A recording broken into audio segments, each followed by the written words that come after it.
Uh, we are now beginning our very first session for this afternoon.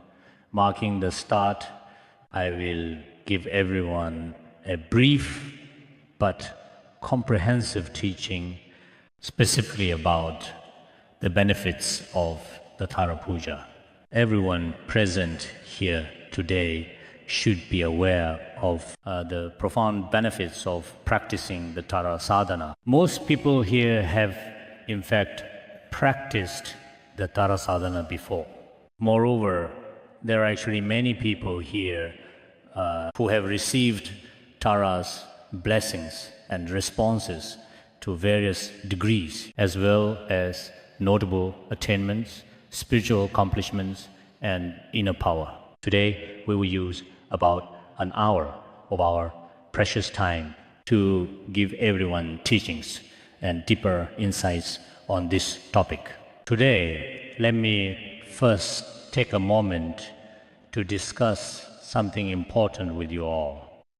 There are several important aspects I would like to address.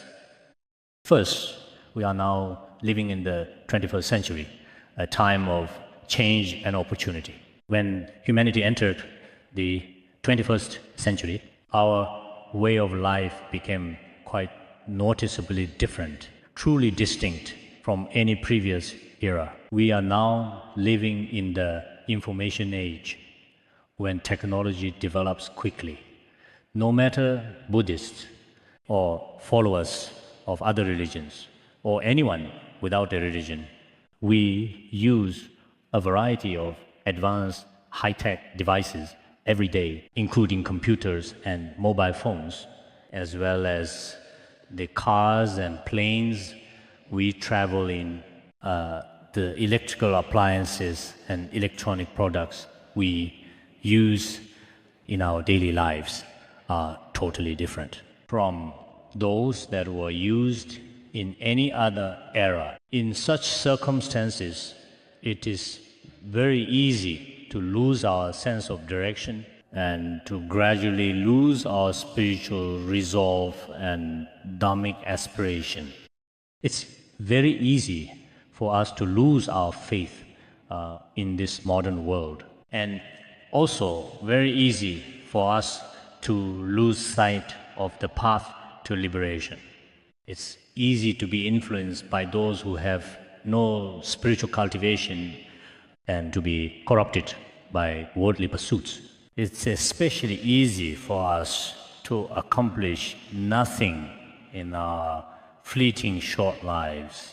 Therefore, we must work even harder and treat our lives with greater seriousness and purpose.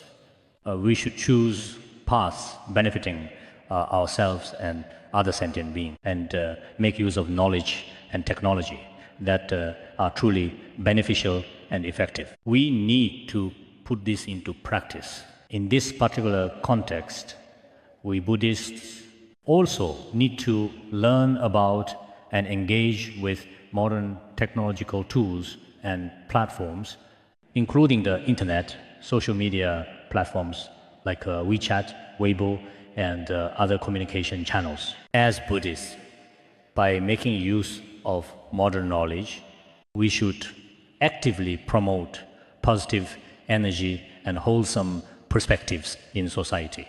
It is also very necessary for each and every one of us, Buddhists, to share insights, experiences, and spiritual realizations with those around us, the people who have karmic connections with us. Nowadays, many people spend considerable time on WeChat and hope to expand their circle of online friends. But in this circle, You encounter all kinds of people with diverse perspectives and intentions, whether it's at work or in your community. Some may lack right view, right knowledge, or right mindfulness. Interacting extensively with such individuals may waste our precious time.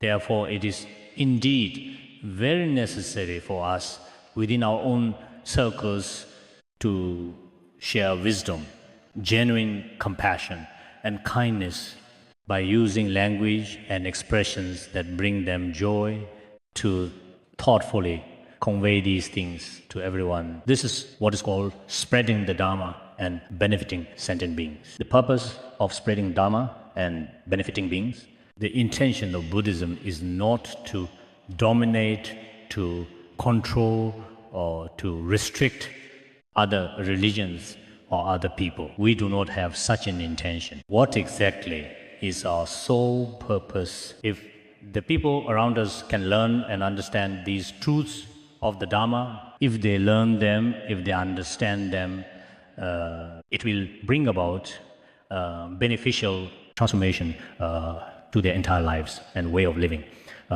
People who had no faith or spiritual practice often experience suffering in their lives.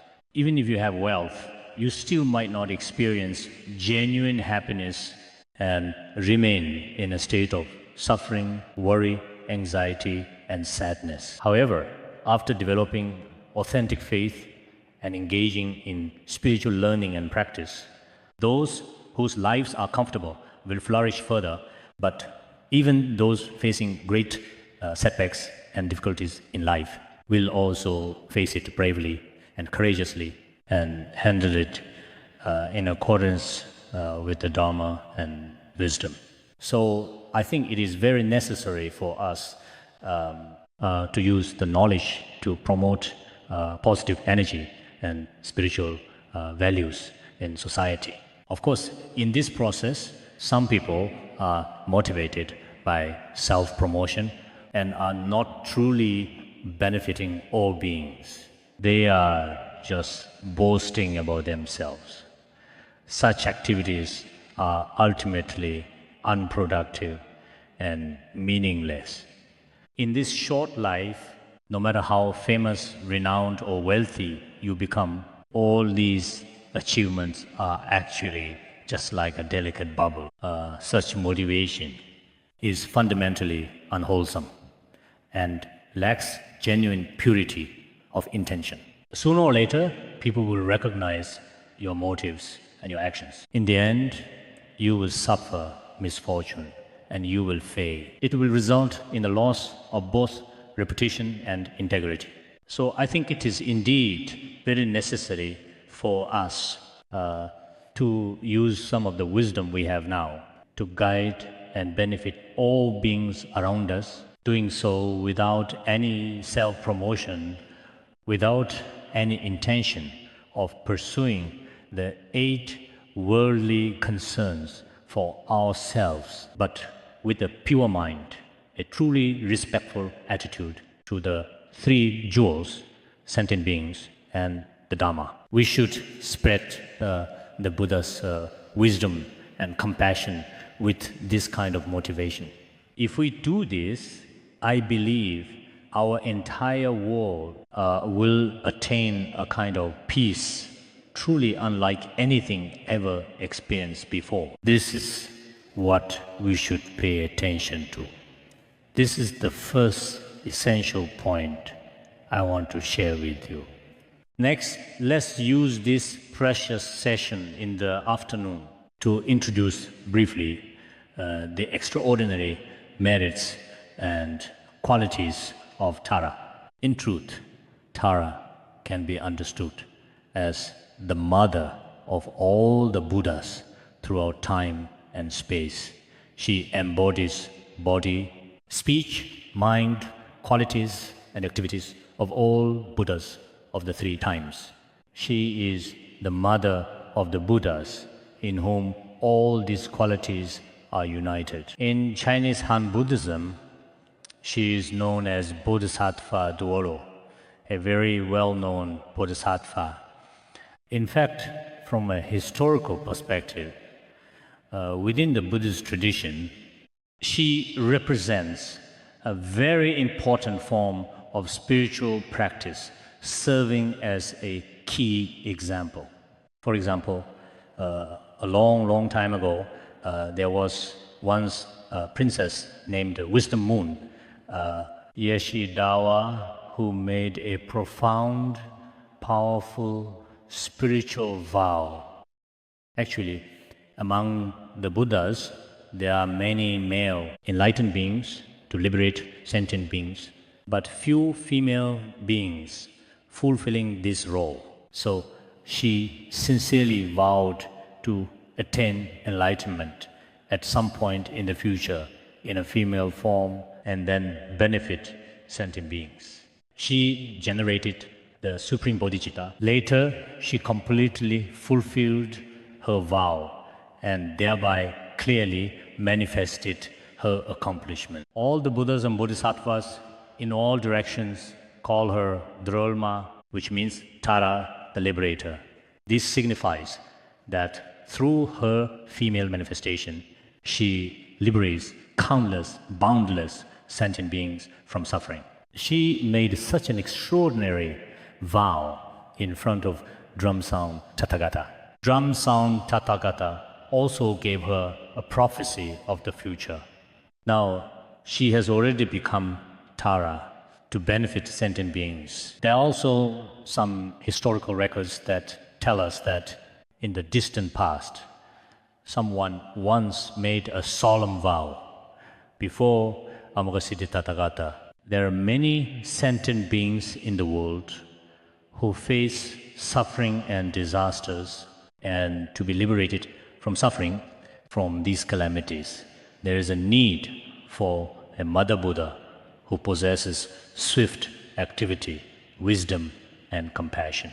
She aspired to fulfill such a great vow, and after making her initial aspiration, she attained complete realization and became known as Tara. Thus, she became known as Dharma or Tara, which means the liberator. There are also some historical accounts that say, as a matter of fact, Avalokiteshvara Bodhisattva manifested as two compassionate holy beings. One is white Tara and the other is green Tara. In our Saha world, this realm of endurance, it is through white Tara and green Tara that countless, boundless sentient beings are benefited. Of course, when I talk about these principles, in today's modern era, where people have great faith in science, truly and genuinely believe in reality, and believe in the power of rational wisdom, when we discuss some truly mysterious and profoundly spiritual principles, some people feel at a loss, unable to find direction, while others find themselves in a fog of uncertainty. Some remain partial belief mixed with lingering doubt. Of course, there are individuals among us who possess a genuine and unwavering faith, holding steadfast to their beliefs without any doubt or hesitation, fully trusting and embracing. In fact, we need rational understanding in this world now more than ever. Without rationality, we cannot discover the true nature of phenomena. We also truly need emotional wisdom in this world. Sometimes rationality can seem rigid and blind and disconnected from lived experience and deeper reality. We are not emotionless objects, we are sentient beings. As sentient beings, we need faith, feelings, compassion, and spiritual connection. In this context, it is very necessary to accept the wisdom and blessings of Buddhas and Bodhisattvas by embracing them with faith. If we lack faith in ourselves, or if we have already destroyed the seeds of faith, then the sprouts of virtuous qualities cannot possibly grow.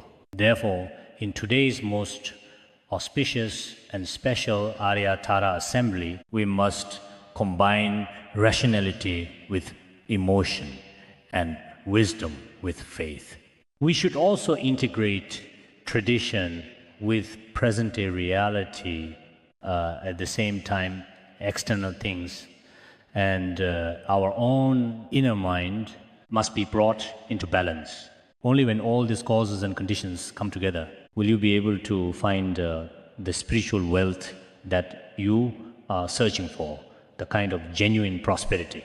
I also think that many people present here today in the assembly have received education in materialism, while some have received some religious education. But time spent on religious education hasn't been long, and its overall depth and breadth are both insufficient. In contrast, education in worldly knowledge and in various other fields of study has a certain remarkable depth and considerable breadth. In this situation, we must continually learn to counteract our misconceptions and wrong views, and to guide our discriminating thoughts as much as possible onto the right path, so that we can accept truth and wisdom more fully. Today, as we talk about Tara, in fact, from a historical perspective, Tara is a very important and revered bodhisattva in Indian Buddhism, an important mother of the Buddhas. Some scriptures state she is the mother of the Buddhas of the past, present, and future. Other scriptures say she is the principal bodhisattva deity who liberates countless sentient beings. In every respect, she transcends ordinary ones as a sacred being with inconceivable qualities, merits, and abilities. In our practice of the Dharma, we do need to study, listen, reflect, practice, using our own meticulous wisdom to carefully research, deeply ponder, and explore. But we also need to have sincere devotion and faith to receive blessings from Buddhas, Bodhisattvas, and Gurus, as well as to receive in our worldly life the blessings of the Dharma protectors and Dakinis. At the same time, we use our own compassion and loving kindness to benefit and liberate sentient beings, helping them to overcome suffering and attain lasting happiness.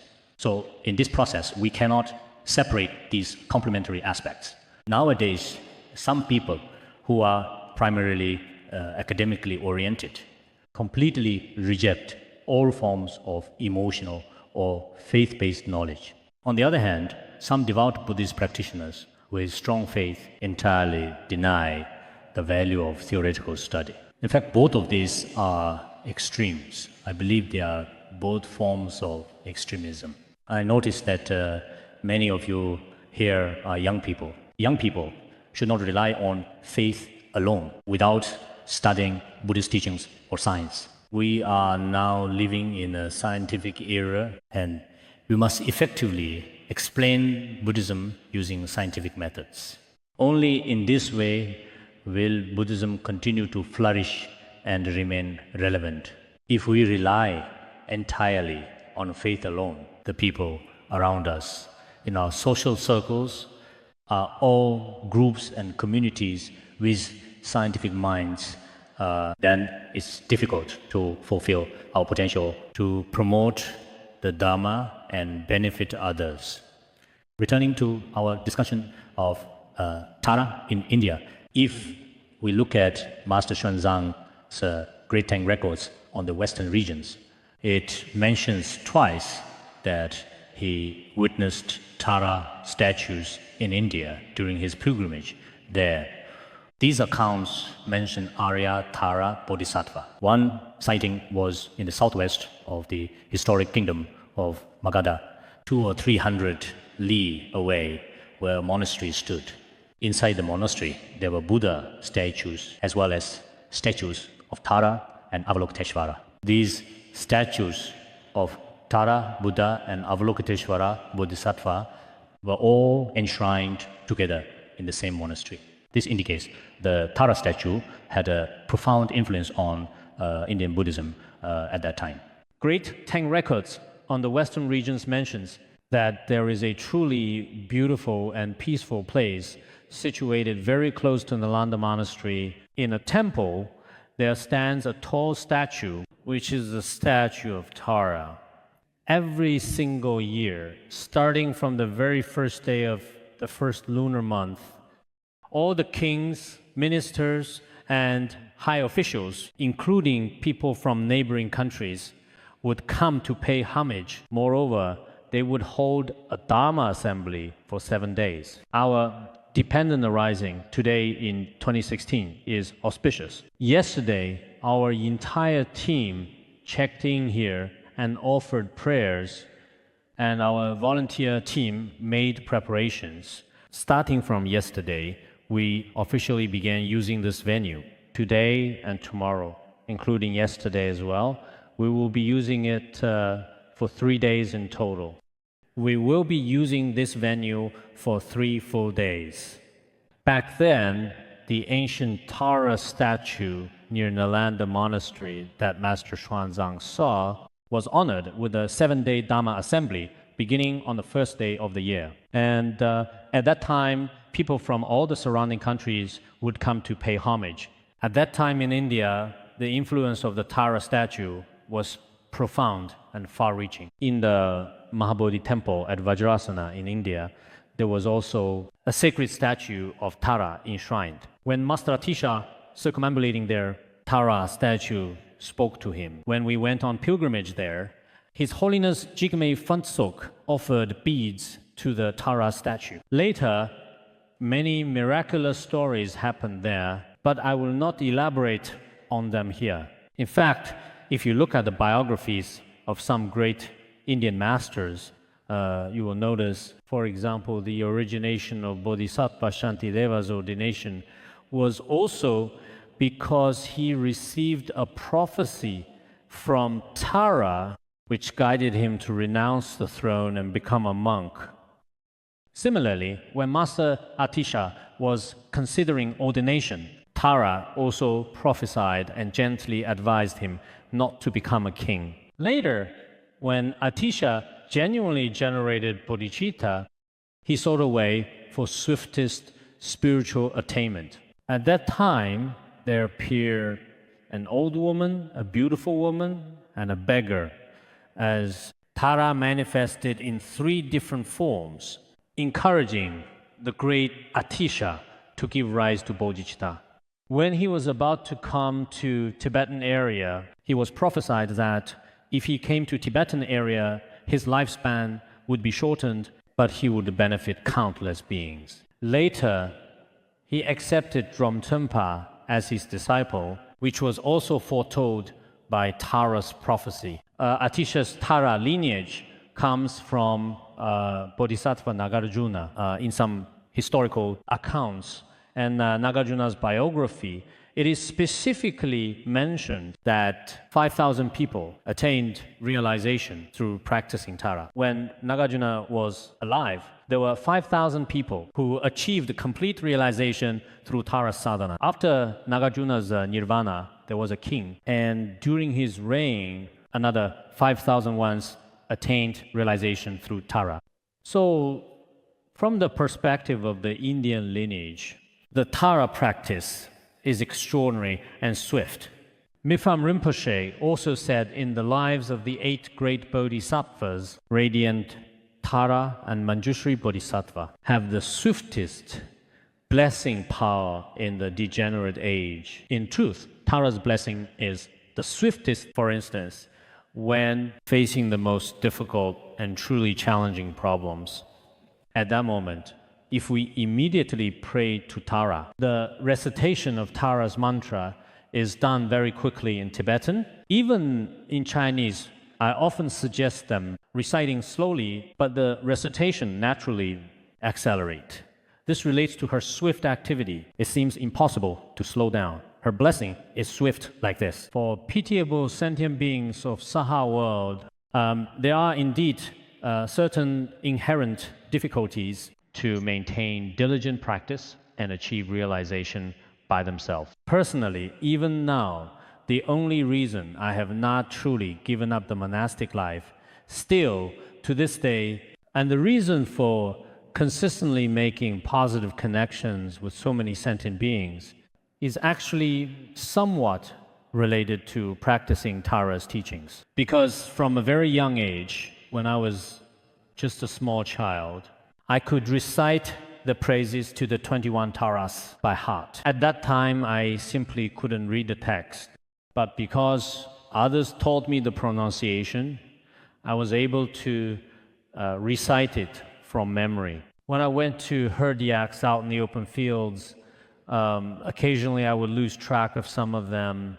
I would immediately pray to Tara, asking her to help me find them. I would often pray whenever I misplaced something, earnestly asking for assistance. Quite frequently, they would be found miraculously.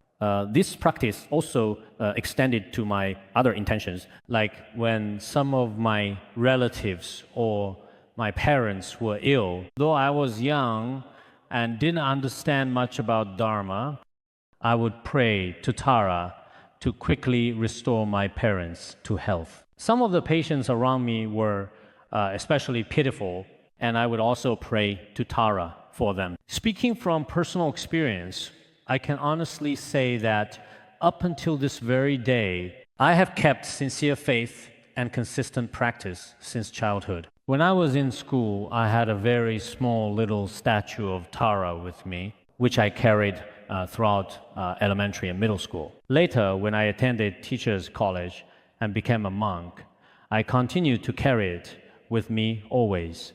It was before I started school that someone gave it to me. It is really small and I cherished it deeply. During my school years, in the 1970s and 80s, if a teacher had discovered it, it would be dangerous.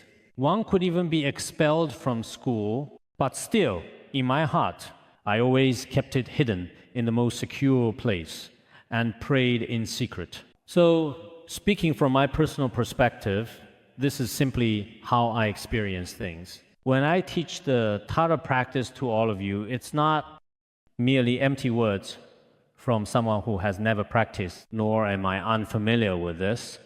It's not that I have no genuine connection with the deity. I haven't simply gathered everyone here today to teach superficially. That is certainly not the case.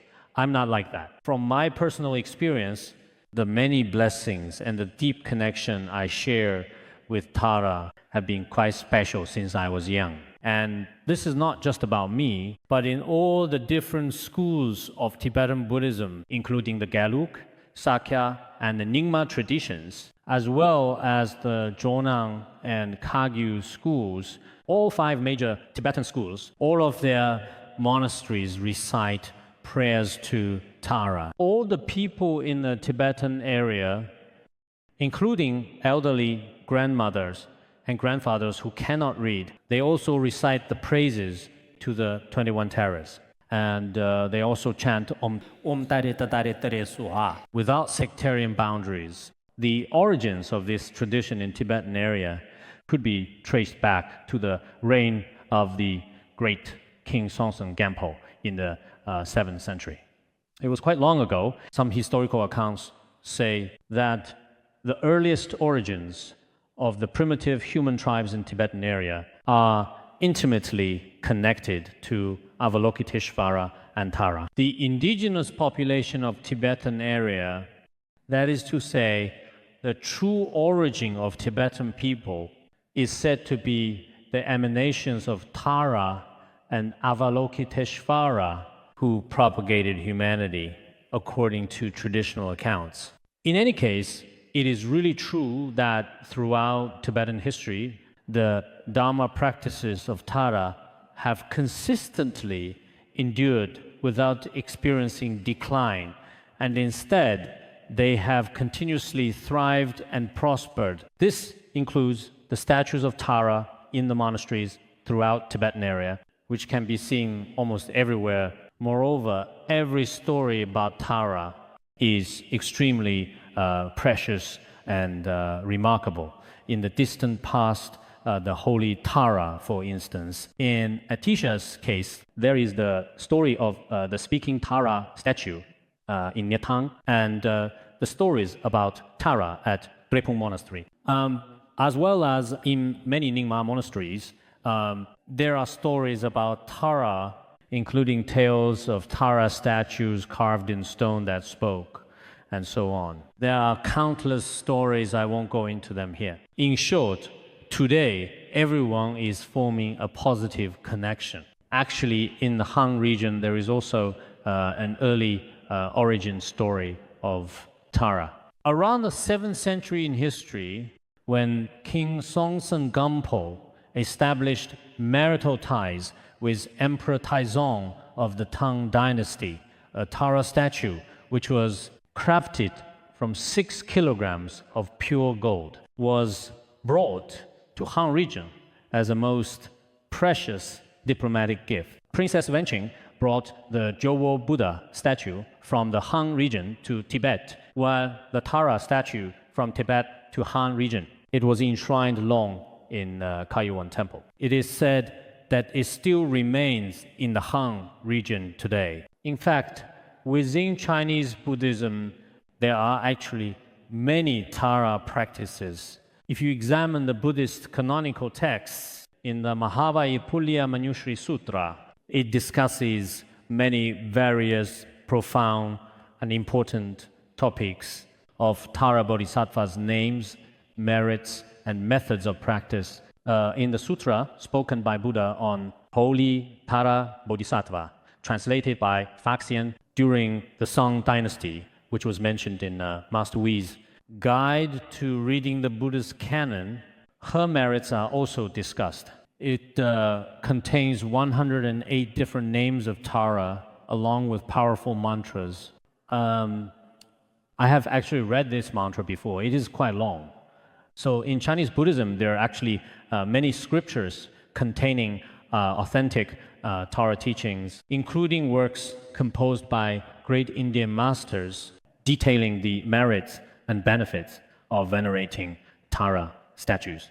All of these have been translated into Chinese and circulated. However, it has not flourished as much as it did in India and Tibetan area. I believe that in our current era, it should be Tara's flourishing era. If the practices of Tara spread widely, I firmly believe that Buddhism as a whole will have certain causes and conditions for prosperity and a certain strength. In fact, the flourishing of Buddhism also requires a certain kind of strength. Each of our personal beliefs also needs this sustaining power. When that strength is lacking, whether it is the overall Buddhism or individual faith, it becomes difficult to sustain. If our inner strength and spiritual energy are truly sufficient and well developed, then no matter what difficulties we might meet, our practice will remain steadfast. As you know, during the Cultural Revolution, many people's faith was severely damaged. But some people, because their inner strength was very abundant for this reason, even if they faced destruction 100 times over, in the end, not only did they remain undefeated, but become more vibrant. And throughout different corners of our world, in diverse places, their spiritual influence continues to shine brilliantly, just like the sun and moon illuminating the whole earth. So we sometimes recognize that we really need a kind of spiritual strength. In Buddhism, this power is precisely what we call blessing power or adhisthana. Therefore, I have been deeply contemplating that in this truly extraordinary era, just like, for example, the year 2016, we should all join together in sincere prayer and practice, praying in ways that will benefit the world, praying in ways that bring benefit to individuals. The best approach is undoubtedly to pray to Tara with genuine devotion. Actually, at our Buddhist Academy, many of you know Larongga Buddhist Academy. In the past, Larongga sometimes needed to navigate through particularly challenging circumstances. Whenever special situations arose, His Holiness asked to recite Tara mantra. After reciting that, favorable conditions would quickly come together and any obstacles or difficulties would be smoothly dispelled. All happiness and auspiciousness would flow into our lives. There would always be such truly miraculous and wonderfully auspicious signs appearing before everyone's eyes. So this time, in our current situation, we are likewise relying upon and invoking this inconceivable and immense spiritual power. I firmly believe that each person here can develop and cultivate this profound power within themselves. Finally, I'd like to briefly mention the 4 merits of Tara as taught by the Master Atisha. The first merit is that simply praying to Tara enables travelers to return safe. When we go out, praying to Tara ensures a smooth journey. Many people worry their journey will go smoothly or whether their endeavors will succeed.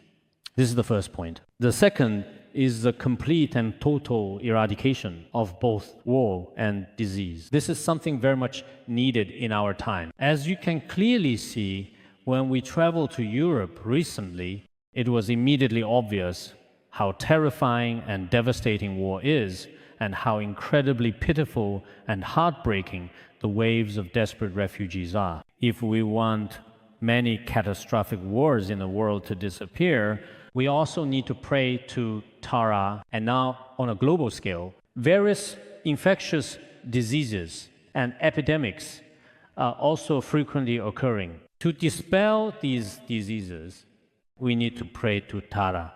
This is the second point. The third merit is that praying to Tara dispels the afflictions within our own minds. None of us can escape greed, anger, and ignorance. We wish to free ourselves from them, yet we find ourselves unable to overcome them completely. Therefore, for these inner mental afflictions to gradually diminish or even completely diminish, it is indeed very important to pray to Tara.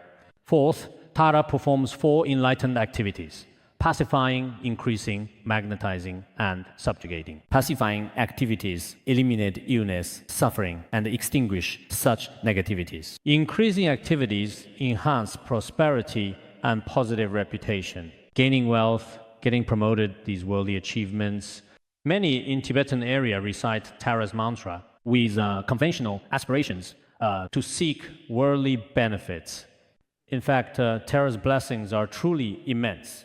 Completely transcending all worldly benefits is challenging, like making money, maintaining health, which are natural human needs. Tara is a Buddha who bestows longevity. When praying to longevity Buddha, white and green Tara, we wish for long life.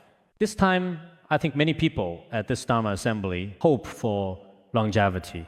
After all, we are ordinary people. Therefore, by relying on Tara's blessings, I sincerely hope everyone experiences long life by the power of increasing. There's also the power of magnetizing activity, allowing one to be at ease in body and mind, and to be able to control human and non-human beings. There is also the power of subjugation, enabling one to overcome enemies' harm and demonic forces. Inauspiciousness from the sun and moon can be dispelled with Tara's mantra. For example, if your zodiac sign is considered unfavorable, or there are age conflicts among family members, or if a day is considered inauspicious, all these concerns can be resolved by reciting Tara's mantra. Reciting Tara mantra is truly important. I never check astrological charts before going out. I don't check if it is auspicious or not. I recite Tara's mantra 21 times. If I were to discover that it's inauspicious after setting out, I would be concerned. So instead, I just simply recite Tara's mantra for a little while and then go out directly. Actually, there are many more merits to this practice. Were I to elaborate, I could talk a lot. But out of respect for time, I won't elaborate further. That's all I wanted to cover in this introduction. I'll wrap up. I hope that all of you will truly engage in this practice. In next session, we will collectively recite Tara's mantra. Let's chant together with sincere devotion. Thank you.